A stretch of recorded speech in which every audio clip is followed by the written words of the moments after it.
Mary had a little lamb. From the classiest radio station on the air, this is...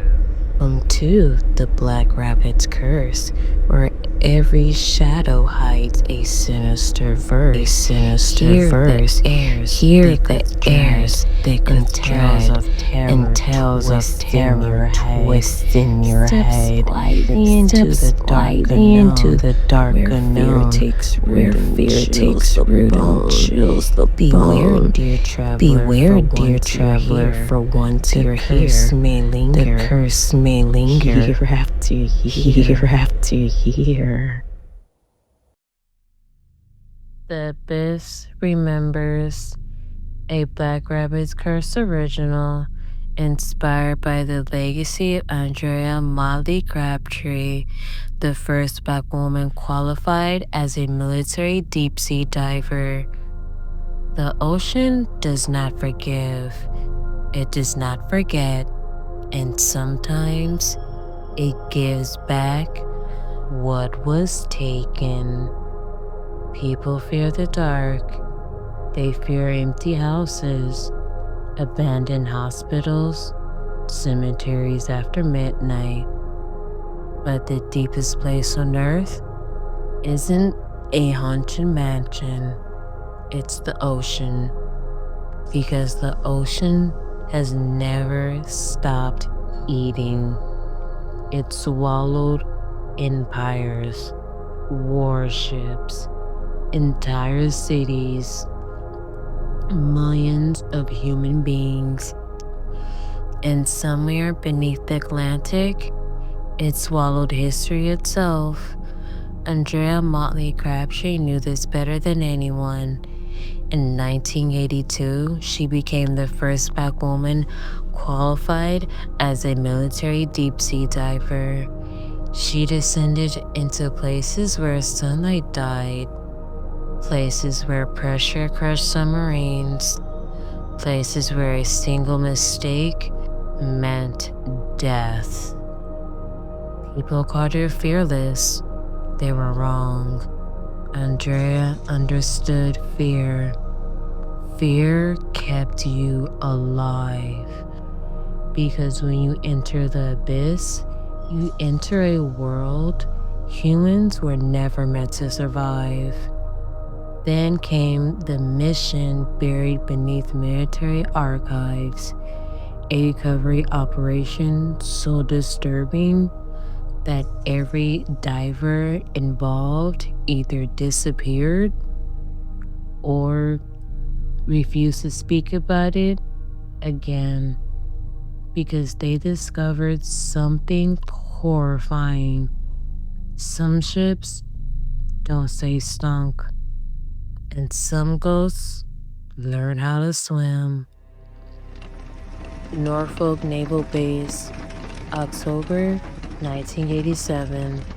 Rain hammered the windows hard enough to sound like fingernails scratching glass. Andrea entered the briefing room. The conversation stopped. She noticed it immediately, the same way she had always had. The stares, the doubt, the unspoken question. Can she do this? Andrea ignored them. She had spent her entire career proving she belonged not as a woman, but as a Black woman, entering spaces that had never been built for her. Commander Elias pushed a folder towards her. This assignment requires the best diver. Andrea opened it. The first photograph showed a ship resting upright on the ocean floor. Its sails remained intact, its mast unbroken, its lanterns lit. Andrea frowned. How old is this picture? It was taken yesterday. Her stomach tightened. The vessel had been identified as the Providence, a slave ship reported lost during a violent storm in 1793. But something felt wrong. Every photograph showed human figures standing along the rails, watching the camera. The closer the images became, the more disturbing the details appeared. Children clutching chains, a woman with seaweed tangled through her braided hair, a man with empty eye sockets leaking black water. Commander Elias cleared his throat. The first recovery team entered the vessel 40 hours ago. What happened to him? Elias hesitated. 6 divers went in. He slid over another photograph. 5 helmets had been recovered. Each helmet contained teeth, human teeth, enough to fill the visor, but no bodies. Andrea looked up. What about the 6th diver? Elia's voice dropped. He survived. What did he say? Elias stared at the floor. He kept asking why everyone was singing. The ocean swallowed light within minutes. Andrea descended slowly. Her breathing echoed inside her helmet. Below her, darkness stretched endlessly. Divers often joked that space was less frightening. At least astronauts knew what they were looking at. Then her flashlight touched wood. The province submerged, massive, silent, wrong. Fish avoided it. Shark circled hundreds of feet away. Nothing touched the ship because everything beneath the ocean feared it. Andrea's headset crackled. Diver 3 reporting for visual contact. He paused. Do you guys see him too? See what? Andrea asked. Static? Then the people. Andrea turned. Dozens of figures stood behind porthole windows, faces pressed against glass, watching, eyes open, mouths moving. No sound. Then one little girl raised a finger and pointed directly at Andrea. The other divers began breathing faster. Diver 4, remain calm. But his voice broke. They're outside my light. What? They keep moving when I blink. Andrea swung her flashlight. Nothing. Then she looked back towards the deck. The figures standing there had changed positions. Hundreds of them. Closer now. Their shackles dragging against the wood. One woman lifted her head. Her face half peeled away.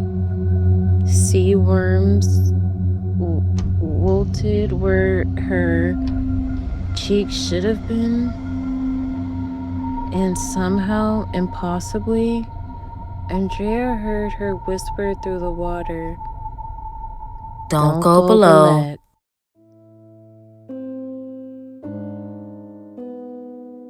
Andrea entered the lower hold. Immediately, the temperature dropped. Ice formed inside her helmet. Then came the smell. Rot, blood, wet earth. The walls were covered with handprints. Thousands. Children handprints. Adult handprints. Fingers marked scratched so deeply into the wood that nails had snapped off inside it. Then she heard it, knocking, soft, steady, beneath the floorboards. Knock, knock, knock. Andrea shined her light downward. The wood plunged upward, as if something underneath was breathing. Then the singing began. Spirituals, low and trembling, voices layered over one another, not angry, not violent, heartbroken. Andrea followed the sound deeper. Chains hung from the ceiling, and beneath them, she discovered carvings. Thousands of names. Names weren't stopping. First scratches continued appearing before her eyes. Invisible hands carving letters into the wood. One name stopped her cold. Elias? Then another, Mayfield. The surname of Diver 4. Then Crabtree? Andrea staggered back. No. Another letter appeared. Then another? As if the ship had been waiting for her. Something moved inside. A little boy emerged from the darkness. His eyes were cloudy white, a rusty collar wrapped around his neck.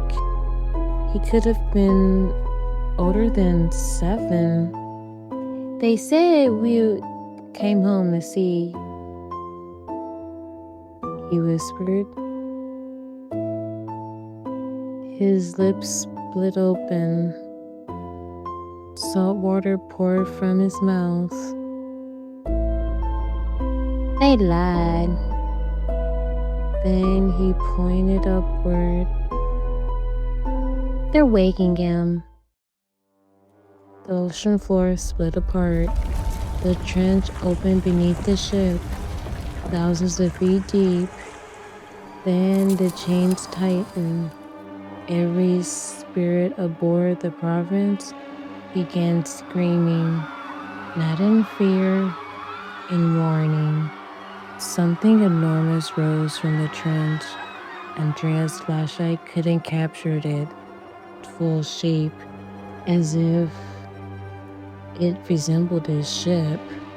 Then she saw limbs, thousands of skeletal arms woven together, ribs forming entire walls, cotton fibers stretched through blackened bones, the cotton drifting underwater like pale smoke, faces pushed upward beneath it, hundreds, then thousands, moaning, crying, begging. The creature wore the remains of plantation bows around its neck. Every movement produced a torch-like ring. Gong.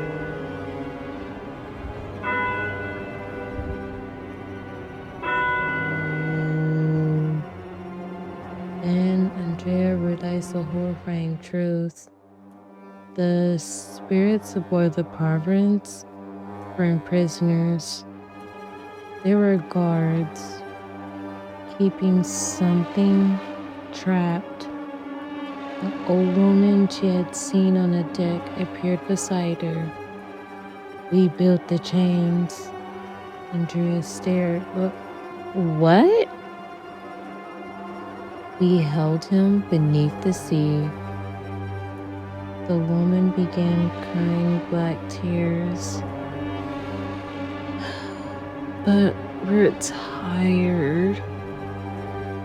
The entity opened its eyes, thousands of them. Each eye reflected cotton fields, whips, auction blocks, bodies hanging from trees, the accumulated horror of centuries given form. Then it spoke. Its voice sounded like entire crowds speaking at once. Who will carry me next? Andrea escaped. Official records playing depression, sickness. The province vanished from every naval chart. Those who survived refused to discuss the mission, but Andrea never forgot. Years later, she awoke to wet footprints leading through her house. Salt water dripped from the ceiling. Children singing echoed down the hallway. Then she saw them, the spirits from the province, standing silently inside her living room. The little boy stepped forward. "You remembered?" Andrea nodded. He smiled sadly. "Then tell them." He placed something in her hand, a rusted diving knife, engraved with one sentence: "We were never lost." The walls dissolved. The Atlantic surrounded her once more. The province floated in darkness. But now, it wasn't alone. Thousands of ships rose from the ocean floor. Slave ships, warships, immigration ships. Every vessel carrying forgotten suffering. Millions of faces watched Andrea, waiting. Then she understood the final truth. The entity beneath the ocean wasn't born from hatred. It was born from forgetting. Every atrocity denied, every history erased, every voice ignored, fed it, strengthened it. And if humanity continued pretending the past has no power, the thing beneath the Atlantic would rise. The little boy squeezed Andrea's hand. "What happens if it reached shores?" Andrea looked towards the horizon. The entity bells rang once more. Dong, dong.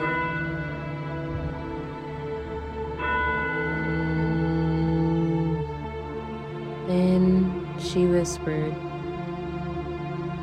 "It won't need chains anymore," because the creature had learned something terrifying.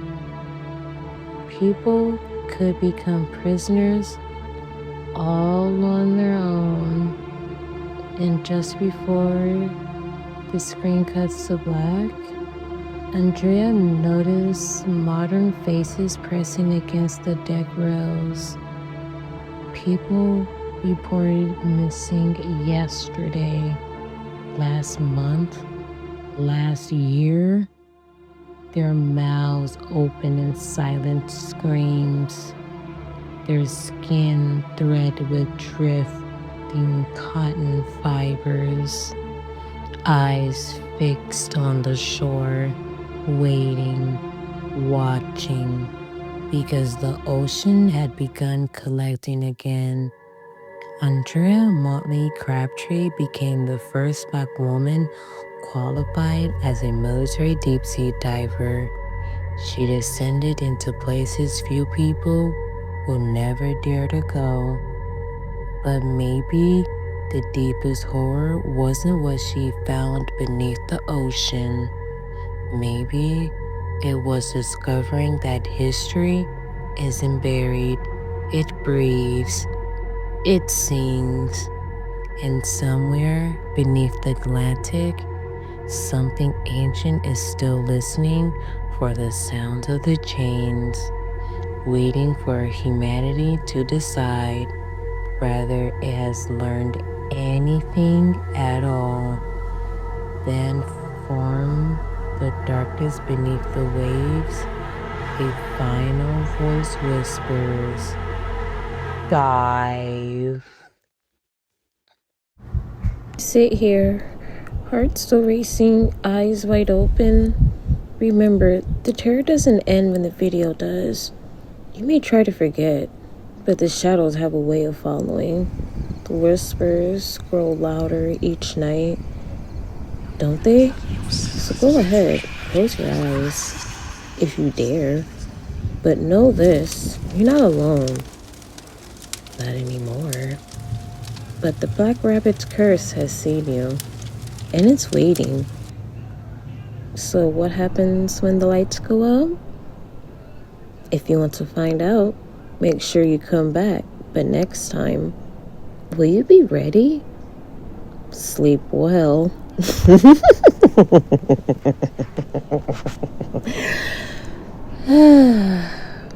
Or don't.